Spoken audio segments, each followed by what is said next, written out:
o meu ranking das histórias do Tex em duas publicações: Tex Willer Especial e Tex Willer Gigante. Eu sou o Versus e você está no.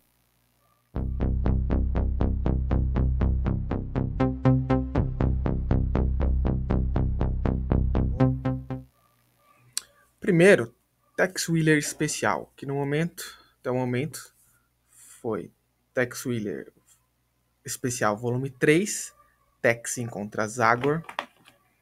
O volume 2, Um Homem Pacato.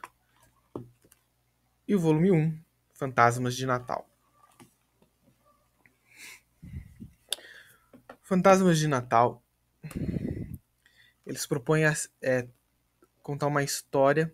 O próprio Tex, ele nem participa muito na história, mas ele faz o salvamento final. Ele tá na cena final. Um grupo de criminosos, para se proteger de uma tempestade, se abriga nessa cabana. Aí um velho começa a conta 3 histórias de outros grupos de criminosos que se protegeram numa cabana afastada de tudo e todos. Todos eles terminaram mortos. Então os criminosos ali começam a ficar assustados, a juntar os pontos. E todas essas histórias são de terror, com um sobrenatural envolvido. E no final tem aquele toque de talvez o sobrenatural seja real aqui no mundo de Tex. É uma boa história, é um troféu de prata. Também troféu de prata, o segundo, O Homem Pacato. O que temos aqui é uma história do irmão do Tex, o Samuel.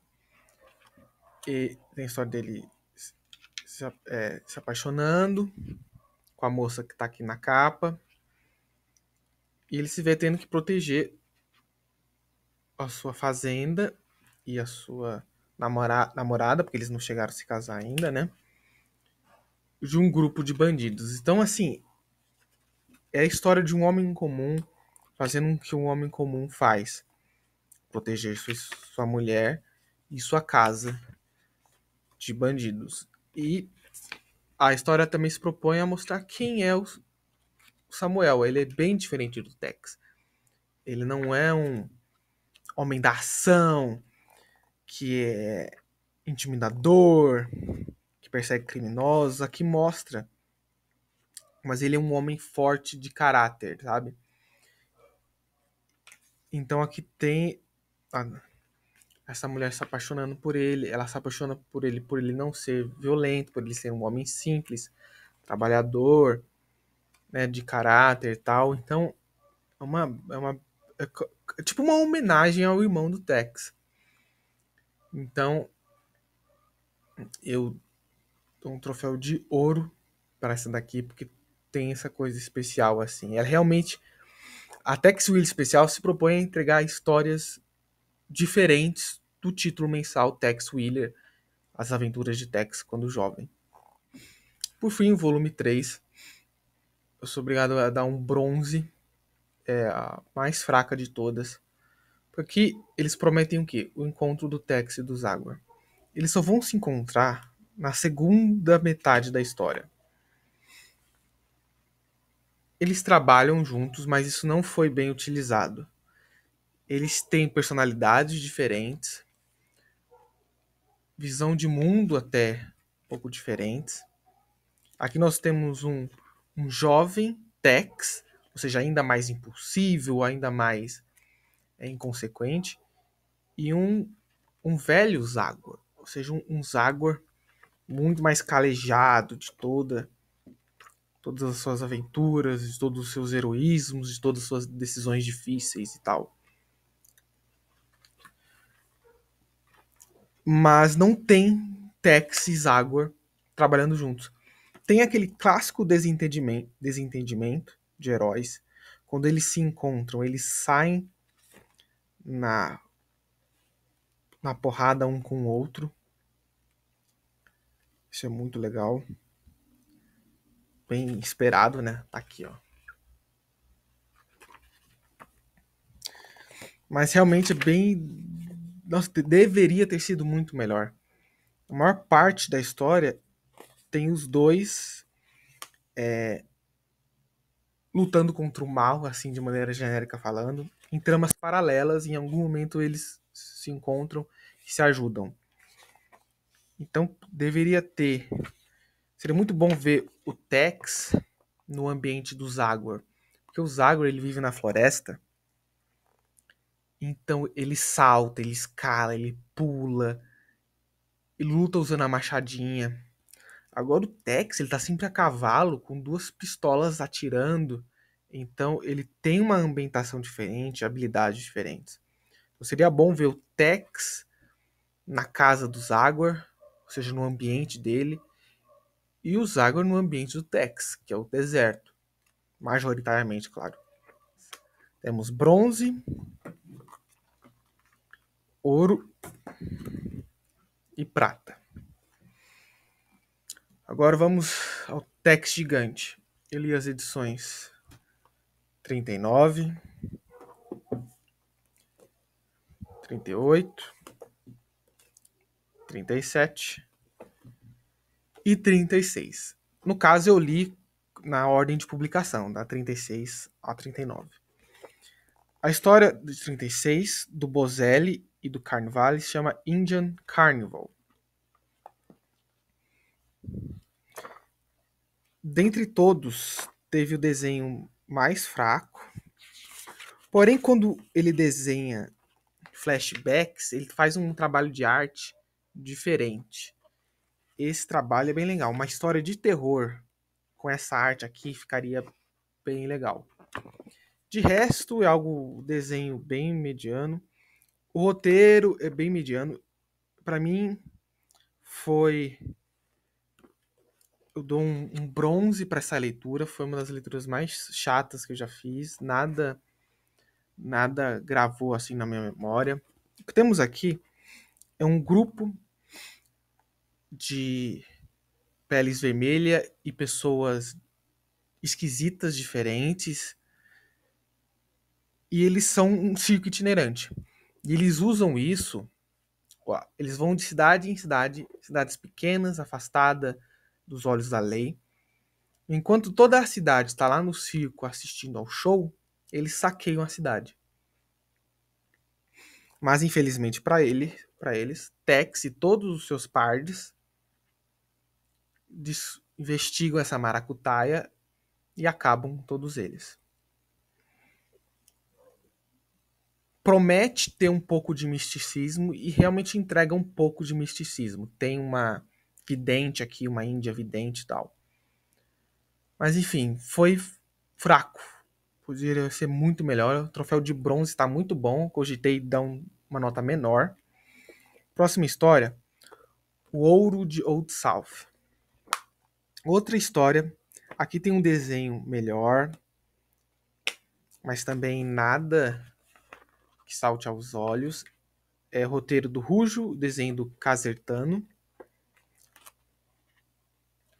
Aqui nós temos um tesouro dos confederados escondido dentro de um canhão enterrado.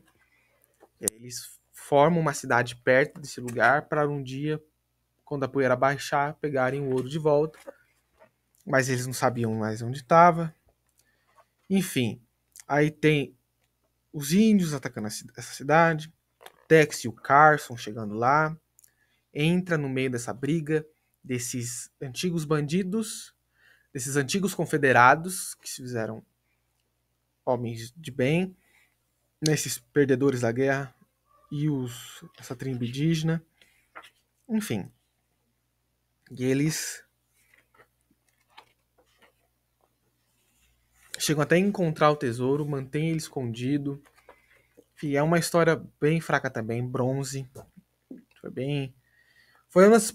Em muito tempo foi uma das piores leituras de Tex. Falei, nossa, eu li tanta coisa ótima que eu fiquei mal acostumado. Eu li essas coisas fracas.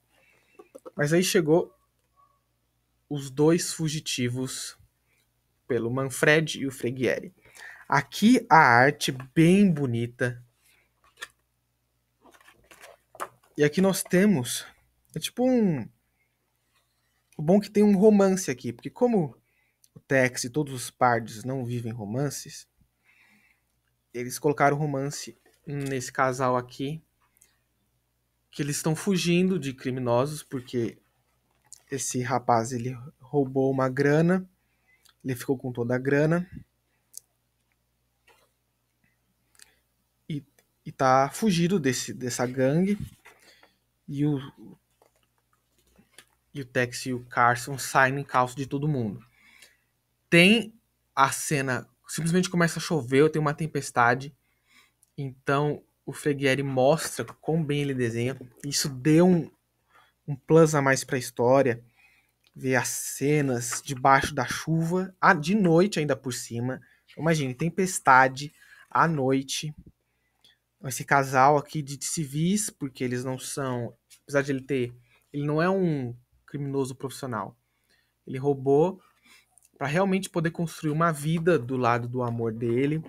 Então eles são aquele casal assim de bem, querendo comprar uma casa, viver, eu não sei se a partir de agricultura ou pecuária, mas enfim, construir uma vida nova, longe, eles não têm mais ninguém, eles não têm parentes.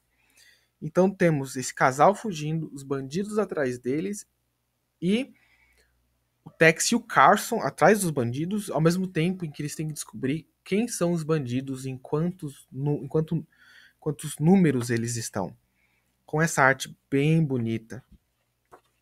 Então você tem esse apego emocional, porque como com o Tex e o Carson, eles não vivem, vai acontecer com eles, qualquer coisa que aconteça com eles, eles vão passar por cima, e eles nunca vivem romances ou outros dramas diferentes. O único drama na vida deles é proteger os inocentes, capturar os vilões. Esse é o drama da vida deles, né? Então, ao ter esse romance desse casal fugindo, tem um a mais, então é um troféu de prata para essa história. Por último, pela honra do Texas, aqui nós temos uma história do Mauro Bozelli e do Maurício Dott. O Bozelli ele continua enriquecendo a juventude do Tex. Nós temos uma história com o jovem Tex e o jovem Carson. E tem esses dois vivendo. São duas tramas paralelas. A do Tex e a do Carson. Eles conhecem pessoas. Eles não se conhecem, mas eles conhecem outras pessoas que conhecem os dois. Aí um conhece o outro por fofoca, por o Carson faz isso, o Tex é isso, tal. Até que eles se encontram em algum momento, né, pra cena final. É uma história que se passa durante a Guerra Civil Americana, né?